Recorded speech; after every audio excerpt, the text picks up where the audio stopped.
ছোটবেলায় আমাদের বাবা মায়েরা ইভেন এখনো এই স্বপ্ন দেখে তার ছেলে ডাক্তার হবে, ইঞ্জিনিয়ার হবে, লয়ার হবে, তার ছেলে বুয়েটে পড়বে, মেডিকেলে পড়বে, ঢাকা বিশ্ববিদ্যালয়ে পড়বে। আপনাদের এমন একজন নেতৃত্ব, আপনাদের এমন সংগঠনের নেতৃত্ব, যেই সংগঠনের আহ্বায়ক ঢাকা বিশ্ববিদ্যালয়ের আইন বিভাগ থেকে পড়াশোনা করেছেন, আপনাদের সদস্য সচিব মেডিকেল থেকে পড়াশোনা করেছেন, আপনাদের মুখ্য সংগঠক বুয়েট থেকে পড়াশোনা করেছেন।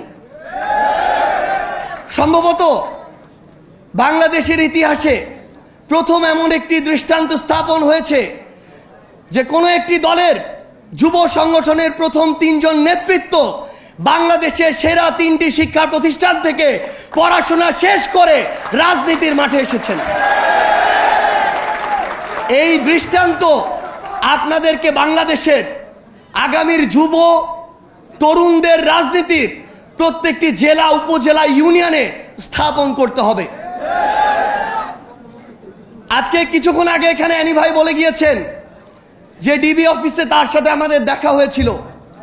সত্যি সেদিন যখন ওই ডিবি অফিসের গারদের ছোট্ট একটা কামরায় শহীদ উদ্দিন চৌধুরী অ্যানি, রুহুল কবির রিজভী, আন্দালিব রহমান পার্থ সহ বাংলাদেশের রাজনীতির গুরুত্বপূর্ণ নেতৃবৃন্দ বলতে আমরা যাদেরকে চিনি তাদেরকে একসাথে ছোট্ট একটি গারদের রুমে দেখেছি, সেদিন আমরা অনেক বেশি সেখান থেকে সাহস নিয়ে ফিরেছি।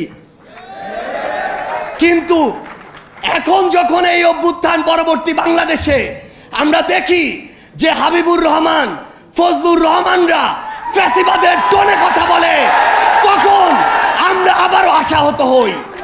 আমরা বিশ্বাস করি তারা শুধু 2 জন ব্যক্তি, তারা কোনো দলের প্রতিনিধিত্ব করে না, এবং আমরা বিশ্বাস করতে চাই তাদের এই টোনের বিরুদ্ধে ব্যবস্থা নিয়ে জাতীয়তাবাদের শক্তি বিএনপি দেখিয়ে দিবে তারা কোনো ফ্যাসিবাদের টোনকে আর জায়গা দিবে না।